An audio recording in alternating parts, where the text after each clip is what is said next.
상대의 원료 법칙.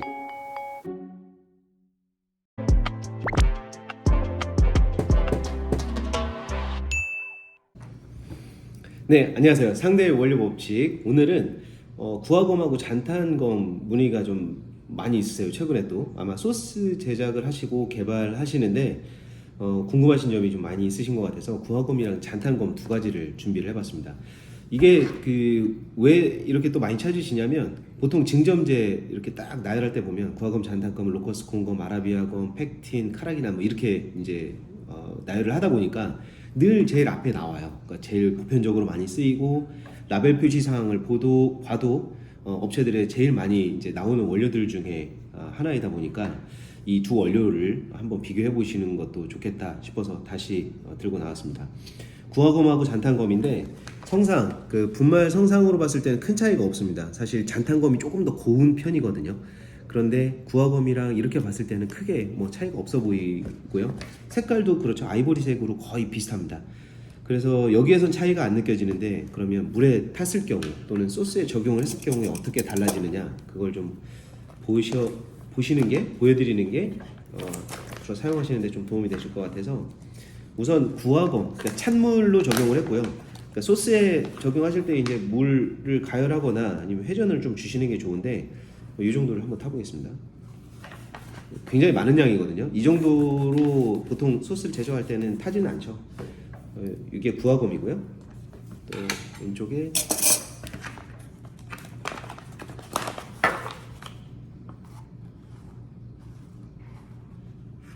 잔탄검입니다. 자, 구화검, 잔탄검. 구화검이 앞에 보시면은 훨씬 많이 뭉쳐있죠. 벌써 이미 흡습이 굉장히 빠른 편이거든요. 그러니까 뭉침 현상이 먼저 생기는데, 잔탄검 같은 경우에는 막을 형성하고 천천히 지금 흘러내리고 있어요. 이런 형태입니다. 구화검, 잔탄검이고요. 이걸 한번 저어보겠습니다. 그대로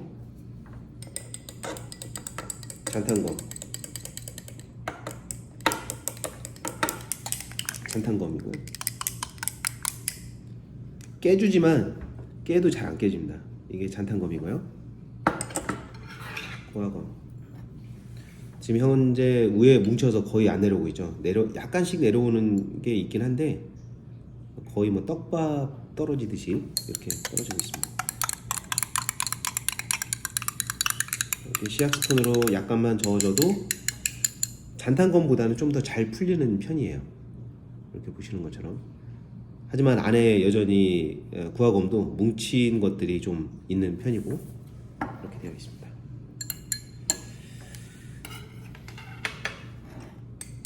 대신 여기서 이제 차이가 느껴지는 게, 잔탄검이 다 녹지 않은 상태라는 걸 감안하고 보시더라도 좀 구화검이 좀 탁도가 있죠. 좀 흐릿하거든요.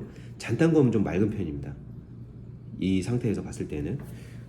근데 다 녹으면 거의 뭐 비슷해요. 크게 다르지 않고요.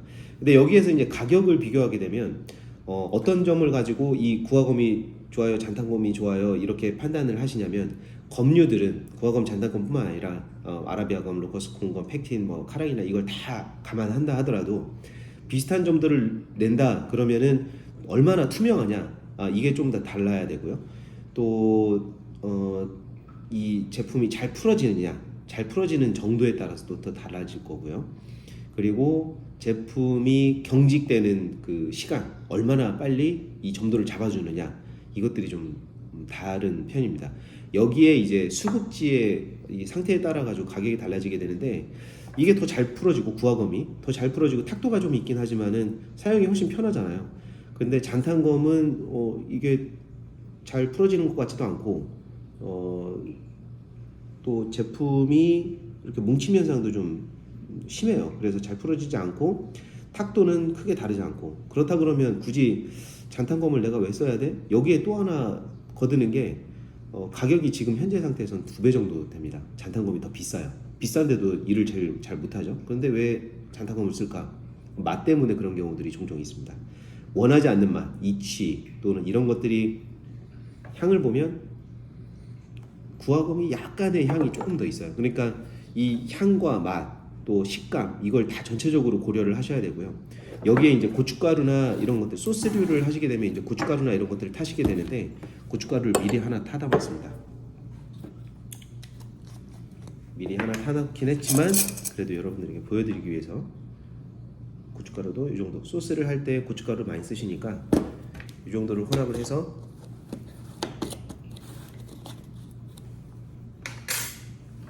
또 비벼보면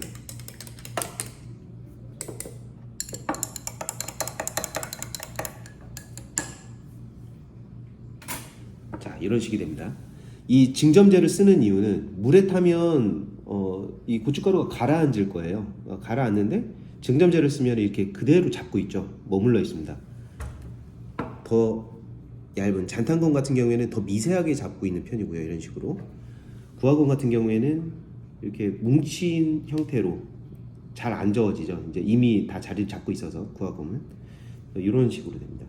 근데 물론 검류를 쓸 때에는 모두 다 희석시킨 상태에서 다른 원료들을 투입해야 그래도 고르게 되고 원칙적으로는 다른 원료들을 다 희석시키고 나서 점도를 높이는 또는 안정을 시키는 안정제를 투입하는 게 좋습니다. 지금 현재 저은 건 이런 편이고 근데 1시간 전에 작업해 놓은 걸 먼저 보여드려 볼게요. 이렇게 지금 1시간이 지나도 잔탄검 같은 경우는 위아래 층 분리가 아예 됐어요. 이제 아래 가라앉아 있고 또 위로는 증점제만 떠 있고 같이 어울릴 수 없는 관계이고 구화검 같은 경우에는 아래쪽에는 거의 이제 없는 상태고요. 전체적으로 보면은 붕 떠 있는 형태입니다. 그러니까 원료를 다 잡고 위로 떴기 때문에 이건 충분히 교반해서 가라앉힐 필요가 있거든요. 그러니까 이런 경우에는 구화검이랑 잔탄검을 같이 써도 되고 구화검을 썼다 그러면 이 비중을 전체적으로 균형 잡기 위해서 이 부분을 한번 봐줘야 됩니다. 탱크에 들어가 있으면 사실 이렇게 안 보이거든요. 아래쪽이 이렇게 가라앉지 못하고 있다는 건 물보다 비중이 낮아져서 위로 떴을 수 있기 때문에 이런 부분들을 같이 감안해서 증점제는 혼합될 때 또 탁도 그리고 1시간 2시간 지나서 또 온도가 다 떨어졌을 때 어떻게 성상이 보이는가 이런 것들을 같이 고려하셔야 되고 맛, 안정성 이걸 같이 고려해서 선택을 하셔야 후회 없는 선택을 하실 수 있습니다. 소스 제조하실 때 가장 많이 물어보시는 구화검, 잔탄검에 대해서 같이 봤고요. 소스에 적용을 많이 하는 고춧가루를 예를 들어서 적용을 해봤습니다. 구화검과 잔탄검 혼합될 때에는 구화검이 훨씬 용이하게 혼합이 되고 찬물에서 찬물 기준으로 그리고 따뜻한 물로 했을 때에는 거의 이제 잘 풀립니다. 그냥 따뜻한 물에 스핀을 돌려서 해주게 되면 이 성상하고는 또 다르게 나타날 수 있으니까 반드시 실험해 보시고 사용을 하시는 게 좋겠고요. 구화검하고 잔탄검은 보완적인 관계로 많이들 사용하는 원료지만 현재 시세로는 구화검보다 잔탄검이 좀 더 가격이 높은 편이다. 하지만 이취나 이런 것들을 고려할 때 같이 판단을 하시는 게 좋겠다. 이 정도로 말씀을 드릴 수 있겠습니다. 저희 원료 사용하시면서 궁금하신 점 있으시면 또 댓글로 남겨주시면 답글 드리도록 하겠습니다. 감사합니다.